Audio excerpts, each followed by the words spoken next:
Bienvenue, aujourd'hui je suis ravie parce que je suis en présence d'une personne exceptionnelle qui base son activité, dirons-nous, sur le cœur.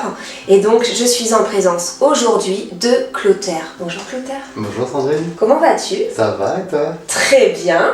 Prêt pour cette interview? Ouais, je suis ravie de t'accueillir. Bon, dans ton univers, dans ton espace qu'on va découvrir ensemble et qu'on va vous faire découvrir. Alors, avant de rentrer dans le détail de ton activité, Clotaire, qui es-tu? Qui est l'homme? Quelles sont tes passions, tes projets? Alors, je dirais que j'ai toujours été passionné par l'humain en général. J'ai toujours essayé de cerner la nature humaine, comprendre les décodages émotionnels, comprendre comment aider les gens à aller mieux. Voilà, ça m'a toujours parlé dans mon cœur, j'ai toujours eu envie d'aider. Et ma deuxième grande passion, ce sont les animaux.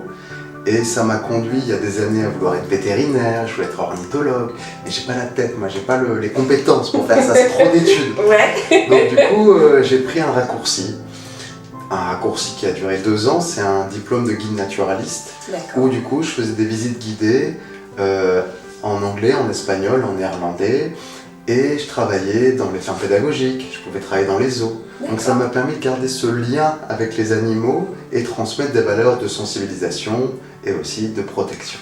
Et ça, c'est vraiment cette passion que j'ai convertie en un métier que j'exerce actuellement.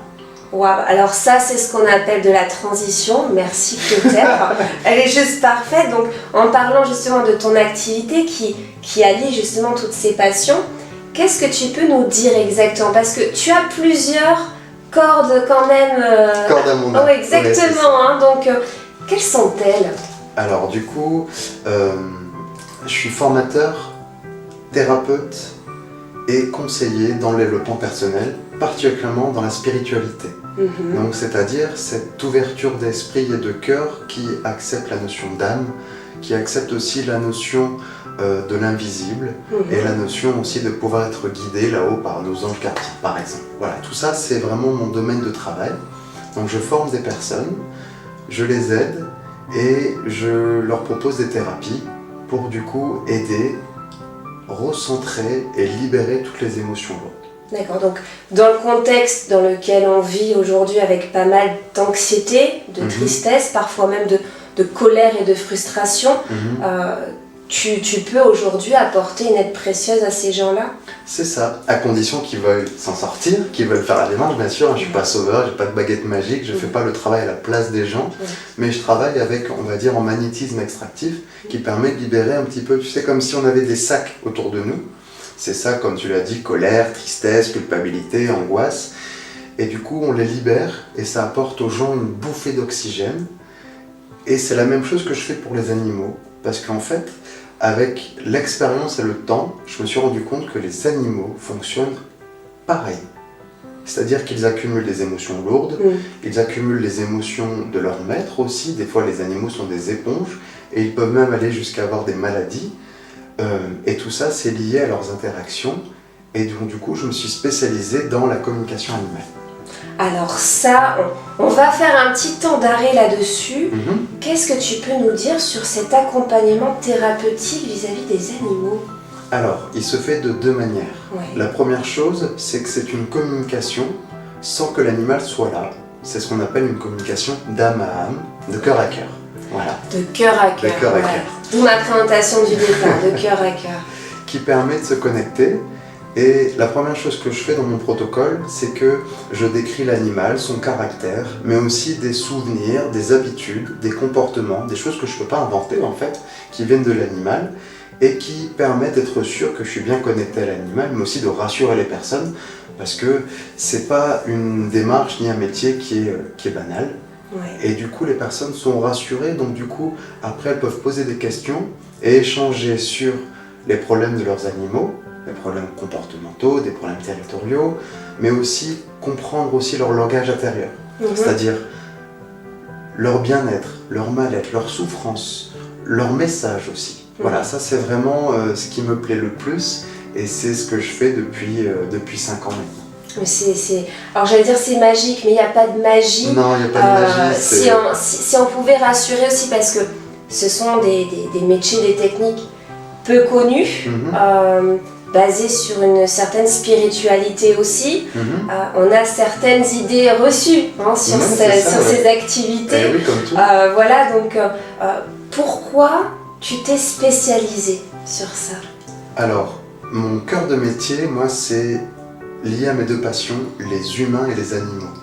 Et en fait, j'ai toujours voulu aider les deux. Et la vie a fait que je suis passé plusieurs fois sur des interviews comme M6 ou en formation on me demandait vraiment des choses spéciales qui m'ont amené du coup sur le terrain des animaux. Et donc du coup je me suis formé là-dedans puisque mes enseignants ont aussi un module pour travailler avec les animaux.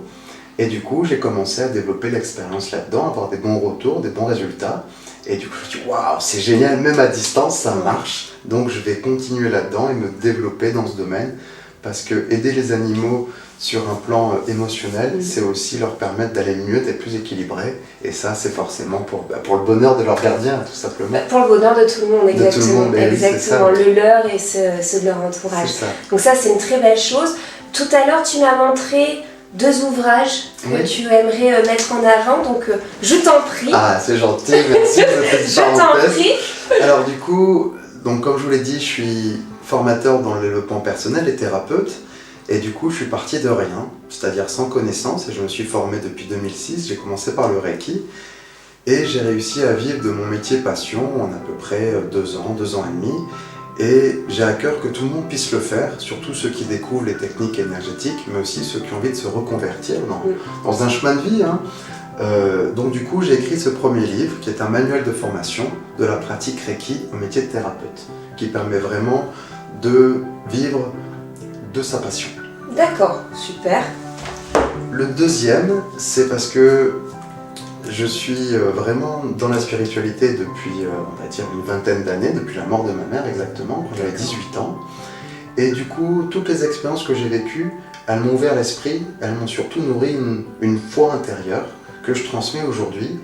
Et ce livre, c'est aussi pour les personnes qui sont un petit peu sceptiques, ou qui se posent plein de questions, ou qui ont cette ouverture d'esprit. Ah, donc celui-là, il est bon celui-là. D'autres aussi, mais celui-ci, en fait, il est accompagné par des méditations. Ouais. Donc il y a des méditations offertes pour notamment contacter ses guides, pour avoir des réponses de l'univers, et aussi pour apprendre à s'aimer. Ça, c'est la base. C'est la base, mais on l'oublie trop souvent, et moi c'est le Exact. cœur de mon métier. Donc du coup, j'en ai fait une méditation qui permet du coup de se donner de l'amour, pour croire en soi, croire en ses projets et avoir confiance en soi, comme le suggère le titre. Alors ça, c'est un ouvrage dont vous avez besoin. Parce que tout le monde a besoin d'avoir confiance en soi. Merci beaucoup pour cette petite aparté. Avec plaisir. On mettra les informations adéquates, bien entendu, en accompagnement de l'interview. Que peut-on te souhaiter pour cette année 2021, Clotaire?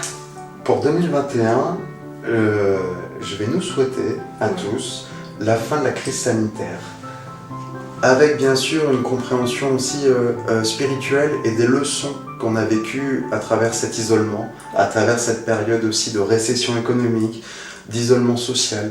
Je souhaite vraiment que toute l'humanité, parce que c'est une pandémie mondiale, puisse vraiment grandir, évoluer à travers cette épreuve qui nous touche tous et qui nous impacte en profondeur. D'accord, ça c'est ce qu'on peut te souhaiter, ce qu'on peut nous souhaiter, et je pense que c'est tout ce qu'on souhaite également, donc c'est très bien. Où on peut te retrouver? Tu m'as dit que tu avais une préférence pour qu'on te contacte sur ton site internet et par téléphone. Ouais, tout à fait. D'accord. Donc du coup, j'ai beaucoup de demandes, beaucoup d'appels, donc je suis disponible au téléphone. Quand on me laisse des messages, je vous promets de vous rappeler, même si ça prend un peu de temps, parce que je suis débordé de rendez-vous, et je travaille à distance, surtout en cette période où il faut mieux éviter les déplacements. Donc pour cela, je travaille par téléphone en visio, c'est mon outil de travail préféré, donc Skype ou Messenger, et je reçois aussi sur mon cabinet ailleurs de temps en temps.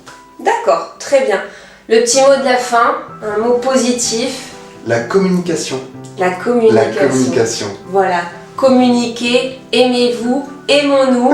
Merci, voilà, merci beaucoup Clotaire pour cette interview, et on vous dit à très bientôt. Au revoir, à bientôt.